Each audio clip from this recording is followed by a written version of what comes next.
right, so I needed the president to be in this country before making this post. And now President Bola Ahmed Tinubu is back in Nigeria after 19 days, or should we say 20 days, because he came in the night of yesterday to Nigeria. So welcome to the president. Now, President Bola Ahmed Tinubu left Nigeria and he was inactive as the president. He didn't say anything because there was a case of insecurity, a serious case of insecurity in different parts of Nigeria. The president didn't say a word. No comment from him, meaning he was inactive. Now, my question is this. Why has Kashim Shettima been sidelined? In the sense that all this period where Tinubu they come out, isn't Kashim Shettima supposed to be the acting president? I mean, even though the constitution says the president needs to be inactive for 21 days, right? But again, Tinubu was inactive for like 20 days. So what happened? Why are they sidelining Kashim Shettima? It's almost as if Shettima is just there as a figurehead. I'm sorry to say, this is my observation. It's almost as if Kashim Shettima is just there as a statue of liberty. And I don't know why the Northerners are not even saying anything. Because I remember vividly, when Buhari was leaving the country that time, he was going and coming in, the Southerners, the Easterners, everybody kept on saying, oh, Osibanjo should be made the acting president. Why have they sidelined him? Why is Osibanjo quiet? Is he just there as a statue of liberty? A lot of things happened that period. And at the end of the day, he was made the acting president at a particular period of time. And I will tell you his achievement as the acting president. Although, for some reason, there has been a propaganda about Kashim Shettima that he is the owner of Boko Haram and is the lead of Boko Haram. That one a story. Me, I am curious. I would like them to make him acting president when Tinubu leaves, because I'm pretty sure Tinubu is going to leave this country again very soon. And he will also be very inactive. Do you understand? So my reason for this post is a straight campaign that anytime Tinubu leaves, Kashim Shettima should be made an acting president. Let us test what he can do. If in true be Boko Haram, according to the rumors, let's see if he will bomb the country. If true Kashim Shettima will Islamize Nigeria, according to the story, let's try and see. So far say Tinubu no buy, let's see what he can do in that short period of time. And the reason why I'm saying this is this. During the time of Buhari, a lot of Northerners, they stand gidigba for Buhari back. They feel say if Osibanjo come, Osibanjo go do anyhow. Do you understand? But Osibanjo came, and guess what? Osibanjo did a lot of things that Buhari could not do in all the years when he was president. Now, let me quickly outline some of the things acting President Yomi Osibanjo did when he assumed office.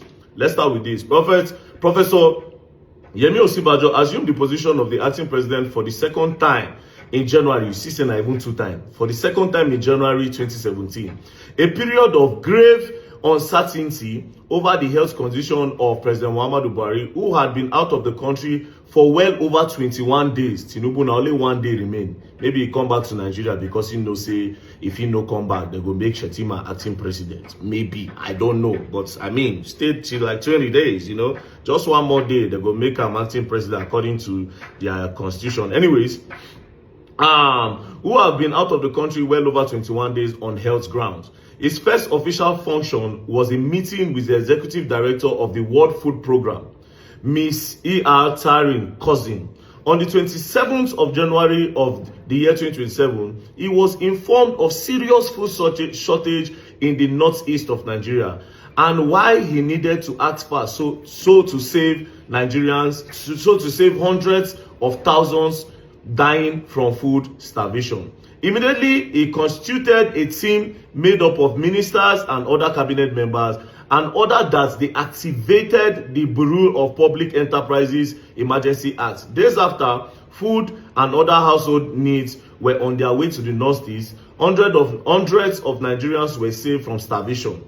On the 1st of February, he presided over the Federal Executive Council meeting, during which the Presidential Task Force on Food Security was mandated to reduce the price of food items in Nigeria. That's number 1. Number 2, this is another thing he did as acting president, even though a lot of people thought he could not do anything. Number 2, if that was not convincing enough, what was convincing was his decision to go to Borno State a day after Boko Haram had bombed Maiduguri. the state capital. Security agencies and intelligence warned him against the visit, but Osinbajo was not one to shy away from adversity. The next day, he was in Maiduguri and went on site assessment of the destruction caused by the terrorists and immediately ordered the reconstruction of the villages. On arriving in Abuja, Nigeria's capital, he ordered all service chiefs to relocate to Maiduguri to combat the insurgency. The next day, they were all there. So he ordered all service chiefs. As a result of the bombing where happened for Maiduguri, he tell all service chiefs, say, may they relocate, go Maiduguri. Meanwhile, the kpai people as Tinubu no did. Tinubu did not say a word. The kpai that happened in Jos, the kpai that have been happening in Benue, still happening as we speak. The one where happened for Bayelsa, a lot of herdsmen issue around. As we talk now, it's happening in Kwara State. President did not say a word. Now let's move on to what Osinbajo did. What about infrastructure?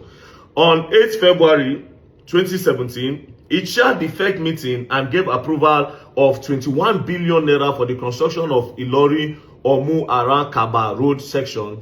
In a familiar vein, on the 15th of February, he approved the award of 126 billion naira road project spread across Kano, Bauchi, Adamawa, Kwara, Gombe, Enugu, and Kaduna states to be constructed with immediate effect. He need more than infrastructure. He stabilized the economy and brokered a peace deal enjoyed till this day.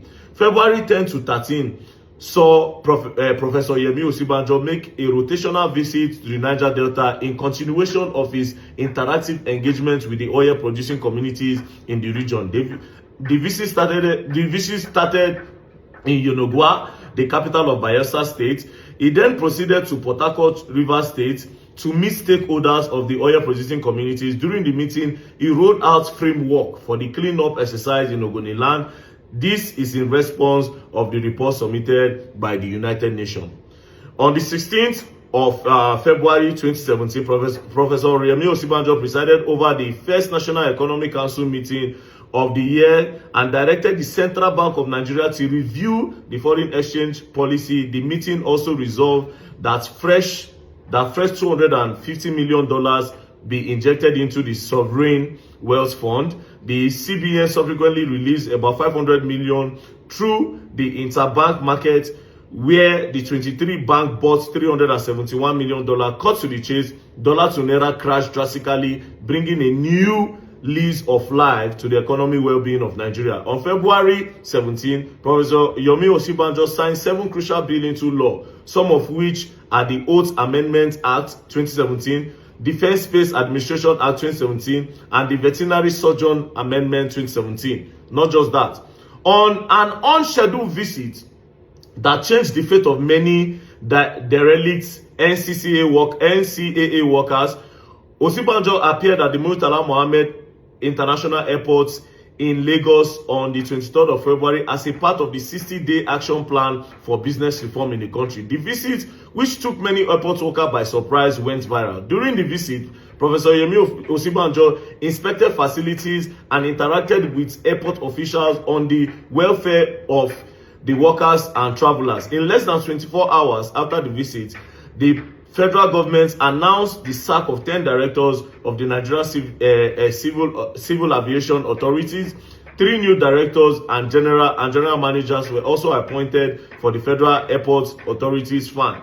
But more importantly, this was the genesis of Nigeria's steady rise to World Bank Ease of Doing Business Index. Professor Yemi Osinbajo did not only make a case for a friendlier business environment. He ensured the government agency remove bottlenecks by ensuring that they embark on technologies. Not just that, he also did a lot of things like he sacked the former DSS boss that went to go and block the National Assembly.